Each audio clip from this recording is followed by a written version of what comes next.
The HOA president thought she could teach me a lesson by taking my 3-year-old son from our backyard and locking him in her dark basement. Then she had the nerve to demand $200,000 to stay quiet about the whole thing. What she didn't know, what she couldn't have known, was that I'm a SWAT officer who never, ever stops fighting for his child. Before you hear this full story, please comment below and tell me which country you're watching from. And don't forget to subscribe for more amazing true stories, just like this one. The autumn sun was painting beautiful golden streaks across our modest townhouse that afternoon. I stood at the kitchen window, watching my 3-year-old son Michael chase butterflies in our small backyard. The grass was still green, despite the cooling weather.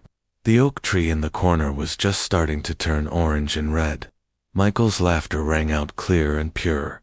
The kind of magical sound that makes you forget every dark, terrible thing you've ever witnessed on the job. "Daddy, look." His tiny finger pointed excitedly at a monarch butterfly that had just landed on his nose.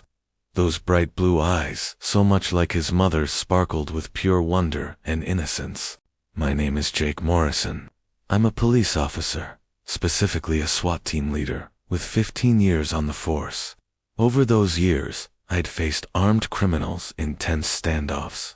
I'd handled hostage situations where one wrong move could cost lives. I'd seen things that would give most regular people nightmares for years. But nothing in all my training, nothing in all those years of experience, had prepared me for what was about to happen to my family. My wife Sarah had died 2 years earlier from cancer. She'd fought so hard against that disease, held on just long enough to see Michael turn 1 year old. Since then, it had been just the two of us against the entire world. Every single morning, I braided his hair, though it never looked quite right, no matter how hard I tried. Every single night, I read him 3 stories, even when exhaustion made my eyes burn and my body ache. He was my entire universe now, the only family I had left. "Daddy, I'm hungry," Michael said, running toward me with his small hands reaching up. I scooped him into my arms, feeling his heart beat against my chest. That feeling never got old. "What does my little man want for breakfast?" "Pancakes," with the smiley face. His infectious giggle made me smile, despite my bone-deep tiredness from working a double shift the night before. As I carried him inside through the back door, I noticed her standing there. Margaret Henderson stood at the very edge of her perfectly manicured lawn next door. Her arms were crossed tightly over her chest. Her lips were pressed into a thin, hard line of disapproval. Everything about her posture screamed judgment. Everyone in the neighborhood called her Karen behind her back, though never to her face. She was the HOA president, that's the homeowners association, and she'd made it her personal life's mission to make everyone else around her absolutely miserable. For months now, she'd been harassing me constantly. My grass was supposedly 2 inches too tall according to her measurements. My car was parked 3 inches over the property line. Michael's toys were an eyesore that lowered property values. Just last week, she'd actually written me up because his little red tricycle was visible from the street. I waved politely at her, trying my best to keep the peace for Michael's sake. She just glared back at me with cold eyes and didn't wave back. Inside our kitchen, I made Mickey Mouse-shaped pancakes, while Michael colored at the kitchen table with his crayons. His little tongue stuck out slightly in concentration as he drew what he proudly told me was a picture of his mommy in heaven. "She's an angel now, Daddy. See her wings." He pointed to the crayon marks. My throat tightened painfully. "That's beautiful, buddy. Mommy would absolutely love it." "Can we visit her flowers today?" he asked quietly. "After I get back from work, I promise," I told him, ruffling his hair. "Mrs. Chen will watch you, and when I come home, we'll take fresh flowers to Mommy together. Deal?" "Deal." He held up his tiny pinky finger for our special promise ritual. I hooked my pinky with his, completely unaware that I was making a promise I might not be able to keep. Mrs. Chen, our elderly neighbor from 2 houses down, arrived at 8 o'clock sharp that morning. She was a sweet, kind woman who treated Michael like her own grandson. I trusted her completely and without reservation. You be good for Mrs. Chen, okay? I kissed Michael's forehead, breathing in that familiar baby shampoo scent one more time. I will, Daddy. I love you to the moon, and I love you to the stars, buddy. That morning, my SWAT team had a high-risk warrant to serve on a suspected drug operation across town. Everything went smoothly, and according to plan. It was a textbook operation, in and out. No shots fired, suspects in custody. We were back at the station by 3 in the afternoon, and I was actually looking forward to surprising Michael by getting home early for once. Then my phone rang. The caller ID showed Mrs. Chen's number. Mr. Morrison. Mrs. Chen's voice was panicked and shaking badly. Michael, he's gone. My blood turned to ice in my veins. What do you mean, gone? We were playing in the backyard together, she explained, her words tumbling out fast. I went inside for just 2 minutes to get him some juice from the refrigerator. When I came back outside, he was gone. The back gate was standing wide open. I've searched everywhere, the yard, the street, everywhere. I called and called his name. Jake, I'm so sorry. I'm so sorry. My hands shook so badly, I nearly dropped the phone. Call 911 right now. I'm coming home. I don't remember the drive home at all. One moment I was at the station. The next moment I was screeching into my driveway, with my tires squealing. Police cars already lined the street on both sides. Mrs. Chen sat on my porch steps, crying into her hands, her whole body shaking. I'm so sorry, Jake, she sobbed. I'm so sorry. I grabbed her shoulders gently but firmly. How long has he been missing? 20 minutes? Maybe 25? 25 minutes. My son had been missing for 25 minutes. In my line of work, I knew exactly what could happen to a small child in 25 minutes. The statistics ran through my head like a nightmare. Detective Rodriguez, my colleague from the department, approached me quickly. Jake, we've got multiple units searching the entire area right now. We'll find him. He wouldn't just wander off on his own, I said, my voice tight. Michael knows better than to leave the yard. Something's wrong here. Something's really wrong. That's when I saw her. Margaret Henderson stood on her front porch, watching all the chaos unfolding with an odd expression on her face. Not concerned, not worried, almost satisfied, like she was enjoying the show. Our eyes met across the yards, and she quickly turned and went inside her house. Something deep in my gut screamed at me. Call it cop instinct. Call it father's intuition. But I knew. Rodriguez, I need to check next door right now. Jake, you're too close to this situation emotionally, he said carefully. Let us handle it properly.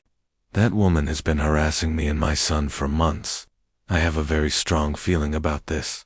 I marched straight to Margaret's door and pounded on it hard with my fist.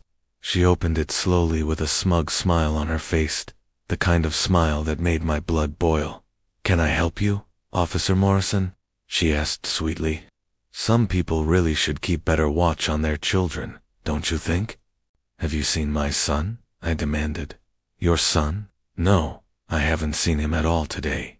But her eyes shifted left when she said it, a telltale sign of deception that I'd learned to recognize in hundreds of interrogations. Margaret, if you know where he is, tell me right now. I don't know what you're talking about, officer. That's when I heard it. Faint, but completely unmistakable. A child is crying somewhere inside the house. My child is crying. Michael, I shouted as loudly as I could. Michael, Daddy's here, Daddy. His voice came from somewhere inside the house, small and terrified and desperate. Daddy, help. Margaret's face went deathly pale. That's probable cause, I said coldly, my training taking over. Rodriguez, call for backup right now. Other officers rushed up onto the porch. Margaret's careful composure cracked completely. He's fine, she said quickly, her voice rising. I was just teaching you a lesson. You people think you can just ignore HOA rules without consequences. I was making a point. Where is he? I demanded. My voice deadly calm. The basement. I gave him snacks and toys. I just wanted you to understand that rules matter in this community. Rodriguez immediately put Margaret in handcuffs while I ran for the basement door. It was locked from the outside with a heavy deadbolt. Michael, hold on, buddy. Daddy's coming. My hands shook as I forced the door open. I flipped on the light switch and took the stairs 3 at a time, my heart pounding in my ears. The basement was dark and musty, smelling of mildew and dust. Michael sat in the far corner on the concrete floor, his face red and streaked with tears, clutching his stuffed bear tightly to his chest. When he saw me, he scrambled to his feet and ran. Daddy! I caught him as he launched himself into my arms. His small body was shaking with sobs. I held him as tight as I dared, feeling his rapid heartbeat against mine. I've got you. Daddy's got you. You're safe now. You're safe. Tears streamed down my own face as I held him tight. The mean lady took me. He sobbed into my neck. She said you were bad. She said I was bad. I was scared, Daddy. It was so dark, and I wanted you so much. I know, buddy. I'm so sorry this happened. You're safe now. I promise, you're safe. I carried him up the stairs carefully, shielding his face from all the chaos outside. EMTs were already there waiting to check him over, but I wouldn't let him go. I couldn't let him go. At the hospital, they examined Michael thoroughly while I held his hand the entire time. Physically, he was completely unharmed, no bruises, no injuries. Psychologically, though, I could already see the damage that had been done. He flinched at sudden movements. He wouldn't let me leave his sight for even a second, not even to use the bathroom. Mr. Morrison, the child psychologist, Dr. Elena Martinez, pulled me aside while Michael finally slept, exhausted. He's going to need ongoing therapy. What he experienced was deeply traumatic. Kidnapping, even for a relatively short time, can have serious lasting effects on a child this young. I nodded, unable to speak past the painful lump in my throat. He keeps asking me if the mean lady is coming back, she continued gently. He's terrified she'll take him again. She won't, I said firmly. I'll make absolutely sure of it. But that terrible day was just the beginning of our nightmare. Margaret Henderson's family was wealthy, very wealthy. By the next morning, she'd already been released on bail. Her lawyer, a slick man in an expensive tailored suit, held a press conference outside the courthouse. My client made an error in judgment, he said smoothly to the cameras. She temporarily supervised the child when she observed him wandering unsupervised in a dangerous situation. She was genuinely concerned for his safety. This entire situation has been blown completely out of proportion. I watched the news coverage in complete disbelief. They were actually trying to spin this story like Margaret was some kind of hero. Then came the real punch to the gut. Her lawyer called me directly on my cell phone 2 days later. Mr. Morrison, my client is willing to make this whole unfortunate incident disappear. We're prepared to offer you $200,000 in exchange for dropping any criminal charges and signing a non-disclosure agreement. Are you serious right now? I couldn't believe what I was hearing. Think about it carefully, he continued. Your son needs therapy and ongoing care. That money could provide for his future and his treatment. And honestly, do you really want to drag him through a long trial? Have him testify publicly about what happened? Think about the additional trauma that would cause him. Your client kidnapped my 3-year-old son and locked him in a dark basement. She made a mistake in judgment. She's a pillar of this community. She's volunteered at the Children's Hospital for years. She simply had a momentary lapse in judgment regarding HOA matters that got out of hand. Get off my phone right now. Mr. Morrison, be reasonable. We both know that, with her resources and legal team, this case could drag on for years. Meanwhile, your son suffers through it all. Take the money. Move somewhere nice. Start fresh with your son. I hung up, shaking with pure rage. The preliminary hearing was an absolute joke. Margaret's expensive lawyers painted her as a concerned neighbor who simply saw a small child alone and brought him inside for his own safety. They made me look like a negligent father who routinely left his toddler unsupervised. Officer Morrison, her lead attorney, said smoothly, "Isn't it true that you work long, irregular hours in a dangerous profession?" "I'm a SWAT officer." "Yes.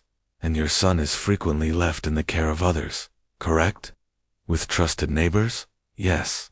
Trusted neighbors who, on this particular day, lost track of a 3-year-old child for an extended period. My lawyer objected loudly, but the damage had been done in the courtroom. They dug into absolutely everything about my life. Sarah's death, my demanding work schedule, every single little HOA violation I'd ever received. They made it sound like I was an unfit parent, and Margaret was simply a concerned citizen trying to enforce basic community standards. The judge set a trial date 6 months away and allowed Margaret to remain free on bail, with the only condition being that she stay away from me and Michael. 6 months. My son had to live in fear for 6 long months, knowing that his kidnapper was walking free somewhere in the world. That night, Michael woke up screaming at the top of his lungs. I ran to his room and found him sitting straight up in bed, his eyes wide with absolute terror. "She's coming to take me again, Daddy. The mean lady." "No, buddy. No, she's not. Daddy won't let anyone take you. I promise." But how could I make that promise? I had to work to pay our bills, and every single moment I left him with someone else, I saw the pure fear in his eyes. Mrs. Chen wouldn't watch him anymore. She was too traumatized by what had happened on her watch. I couldn't blame her at all. I found a daycare center that came highly recommended, but the very first day I tried to drop him off, Michael clung to me desperately and screamed, "Don't leave me, Daddy. Please don't leave me." The daycare workers tried gently to pry him off me. He screamed until he actually vomited from the distress. I took him straight home and called in sick to work. My captain, Captain Williams, was understanding but firm. "Jake, take family leave. As much time as you need." "I can't afford it," I admitted. "Then we'll work something out. But you can't work like this. Your head's not in the game, and in our line of work, that gets people killed." He was absolutely right. During a training exercise just the day before, I'd frozen completely, imagining Michael in danger instead of focusing on the scenario in front of me. My entire team had noticed. I was becoming a liability.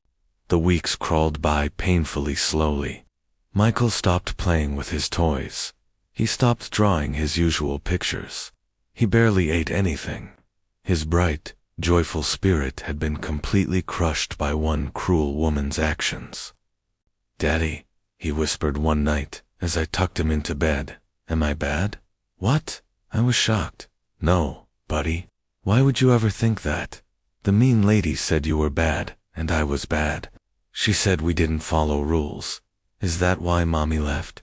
Because we're bad?" My heart shattered into a million pieces right there. I pulled him close to me, fighting back tears. "Michael, listen to me very carefully. Mommy didn't leave because of anything you did. Mommy got very sick. She's in heaven now, watching over you every single day. And she thinks you're the most wonderful, amazing little boy in the whole entire world. And that mean lady was wrong. So wrong. You are good. You are perfect. What she did was wrong, not you. Never you." But I could see it clearly in his eyes. He didn't believe me. The damage went far deeper than I could reach with just words. Dr. Martinez worked with him twice every week in therapy sessions. After one particularly difficult session, she took me aside. "He's developing severe anxiety and significant trust issues," she explained. "He's afraid to be separated from you, but he's also angry at you for not protecting him that day. It's a very common response to trauma, but we need to work through it very carefully." One afternoon, I had to run to the pharmacy to pick up Michael's new medication. I left him with my brother Tom for just 30 minutes. When I came back home, Michael was absolutely hysterical. "You left me. You promised you wouldn't leave me." Buddy, I was only gone 30 minutes. Uncle Tom was right here with you the whole time. You left me just like you left me before. She took me because you left me. The guilt crushed me completely. He was right, in a way. In his 3-year-old mind, I had failed to protect him. No matter how irrational that thinking was, that's what he understood. 2 months after the kidnapping, Margaret actually violated the restraining order. I found a letter in my mailbox one morning. Officer Morrison, I strongly suggest you reconsider my generous offer. Think carefully about what's truly best for your son. $200,000 could give him a completely fresh start, somewhere new. P.S. The HOA has voted to fine you $500 for failing to properly maintain your lawn to community standards. I called my lawyer immediately, my hands shaking with rage. She contacted me directly. She violated the restraining order. I'll file a motion right away, my lawyer said. But honestly, Jake, you need to prepare yourself for the possibility that the judge might just give her a slap on the wrist. She kidnapped my son, I know, but the system doesn't always work the way we want it to. That night, I sat watching Michael sleep peacefully for once. I thought about Sarah and how she would have handled this. I thought about all the victims I'd helped over my 15 years as an officer. Sometimes the system fails good people, but I was a SWAT officer. I knew how to fight. I knew how to never give up. I started documenting absolutely everything. Every single violation Margaret made of the restraining order. Every smug look she gave me. Every ridiculous HOA fine. I talked extensively to other neighbors, gathering their stories. Turned out I wasn't her only victim over the years. The Johnsons had been harassed by her constantly. She tried to fine us $300 for having a garden gnome in our front yard, Mrs. Johnson told me, shaking her head. A garden gnome. The Rodriguez family had been cited repeatedly for having a basketball hoop in their driveway. She said it attracted undesirable elements to the neighborhood, Mr. Rodriguez explained. A single mother named Lisa Chen had been fined over and over for having a work van. I'm a contractor. I need my van for my business. But she didn't care at all. A clear pattern emerged from all these stories. Margaret specifically targeted people she considered beneath her. People of color. Single parents. Working-class families. I compiled all of it carefully. I built a detailed case not just about the kidnapping itself, but about exactly who Margaret Henderson really was as a person. I reached out to investigative reporter Jessica Lynn at the local news station. Officer Morrison, this is absolutely horrific, she said after reviewing my documentation. I definitely want to do a story on this. The story ran on the evening news that week. HOA president accused of kidnapping neighbor's toddler was the headline. Jessica interviewed multiple neighbors on camera. She showed a clear pattern of harassment. She interviewed child psychologists about trauma.